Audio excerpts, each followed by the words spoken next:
We are denied not only civil rights, but even human rights. So the only way we're going to get some of this oppression and exploitation away from us or aside from us is come together against the common enemy. Who taught you to hate the texture of your hair?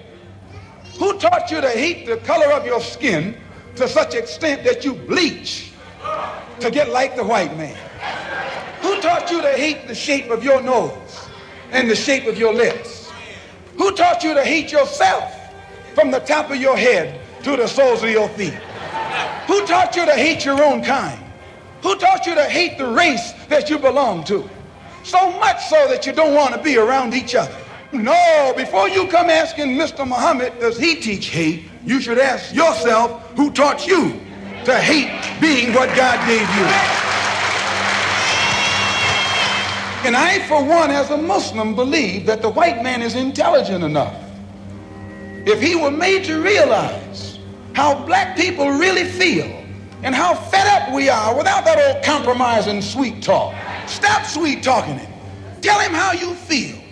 Tell him what kind of hell you've been catching, and let him know that if he's not ready to clean his house up, if he's not ready to clean his house up, he shouldn't have a house. It should catch on fire and burn down. When you live in a poor neighborhood, you're living in an area where you have to have poor schools. When you have poor schools, you have poor teachers. We're nonviolent with people who are nonviolent with us. But we are not nonviolent with anyone who is violent with us. If you say that you're fed up, if you teach the Negro, people don't even know their own name. Why? Because he took it away from them. Please. 20 million black people don't even know their own language. Why? Because he took it away from them. 20 million black people who don't even know the history of their ancestors. Why? Because he took it away from them. And if you try and tell them how thoroughly and completely they've been robbed, he says you're teaching hate. To bring about the complete independence of people of African descent here in the Western Hemisphere, and first here in the United States, and bring about the freedom of these people by any means necessary. Despite religious, political, economic, or educational or social differences, let us remember that we are not brutalized because we're Baptists. We're not brutalized because we're Methodists. We're not brutalized because we're Muslims. We're not brutalized because we're Catholics. We're brutalized because we are black people in America. The Constitution of the United States of America clearly affirms the right of every American citizen to bear arms. And as Americans, we will not give up a single right guaranteed under the Constitution. The history of unpunished violence against our people clearly indicates that we must be prepared to defend ourselves, or we will continue to be a defenseless people at the mercy of a ruthless and violent racist mob. Some statements I made concerning the President of the United States, which were distorted. They were distorted? And yes. And, what did you say, Malcolm? Well, I said the same thing that everybody says, that his assassination was the result of the climate of hate. But only I said the chickens came home to roost, and which means the same thing. Once your work is finished, don't watch the television. Once your work is finished, find something constructive to add to your mind. Have an hour for reading. And I don't mean read comic books. Read something that will make you know what's happening. So when you get in a conversation, you can sound intelligent, even if you aren't. Afro-American in this country gets the human rights that are his due. I believe that the Islam religion is the best religion for our people because it creates unity and it gives one dignity and racial confidence and all of these things that are necessary to make a complete human being. my going to Mecca and going into the Muslim world, into the African world, and being recognized and accepted as a Muslim and as a brother may solve the problem for me personally. But I personally feel that my personal problem is never solved as long as the problem is not solved for all of our people in this country. So I remain Malcom X as long as there is a need to protest and struggle and fight against the injustices that our people are involved in this country. I think that if white people found themselves the victim of the same kind of brutality that black people in this country face, and they saw that the government was either unwilling or unable to protect them, that the intelligence on the part of the whites would make them get some rifles and shotguns and protect themselves.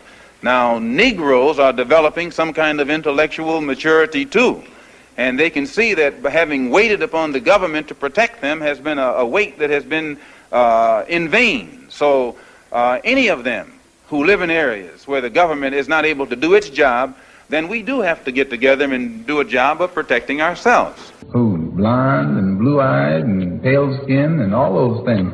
I said, well, but I watched them closely, and I noticed that there was, though they were white, and they would call themselves white, there was a difference between them and the white one over here. And that basic difference was this.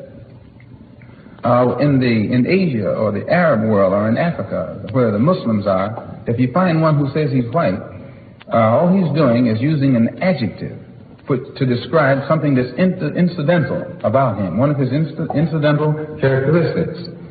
So there's nothing else to it. He's just white.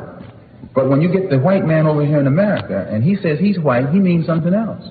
You can listen to the sound of his voice when he says he's white. He means he's boss. That's right. That's what I'm in a society that might preach it on Sunday, but they don't practice it on no day, on any day. And so since I could see that America itself is a society where there is no brotherhood, and that this society is controlled primarily by racists and segregationists, and it is, who are in Washington, D.C. in positions of power, and from Washington, D.C. they exercise the same forms of brutal oppression against dark-skinned people in South and North Vietnam, or in the Congo, or in Cuba, or in any other place on this earth where they're trying to exploit and oppress. This is a society whose government doesn't hesitate to inflict the most brutal form of punishment and oppression upon dark-skinned people all over the world. They will then get the point. You can't ever reach a man if you don't speak his language. If a man speaks the language of brute force, you can't come to him with peace. Why, good night. He'll break you in two, as he has been doing all along. If a man speaks French, would bring about what the black man in America needs to completely eliminate the problem that we have, I would say well and good.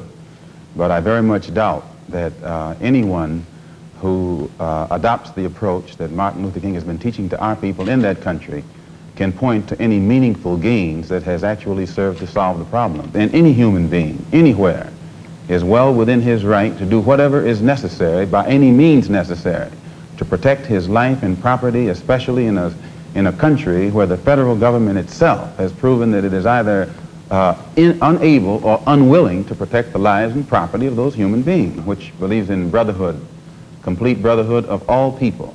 But at the same time that I believe in this brotherhood, I don't believe in forcing my desire for brotherhood upon those who aren't willing to accept it. Of course, I think the Christians would say that they also believed in brotherhood. What did you say to that? I'd say they believe in it, but don't practice it. That'd be pretty good. And the same God that he says that he expresses the existence of is the God that the Christians profess to believe in themselves, and the God that the Jews believe in. One God, the creator of the universe. The Muslims believe in the God that created the universe, and I think the Christians do, and the Jews do. Now, as long as all of them are talking about the creator, the Jews may call him Jehovah, and Christians may have another name for him. Those who are Arabic-speaking refer to him as Allah. Well, we believe in the same God. America's ability to solve. It's a human problem, not an American problem or a Negro problem. And as a human problem or a world problem, we feel that it should be taken out of the jurisdiction of the United States government and the United States courts, and taken into the United Nations in the same manner that the problems of the black man in South Africa, Angola, and other parts of the world, and even the way they're trying to bring the problems of the Jews in Russia into the United Nations because of violation of human rights.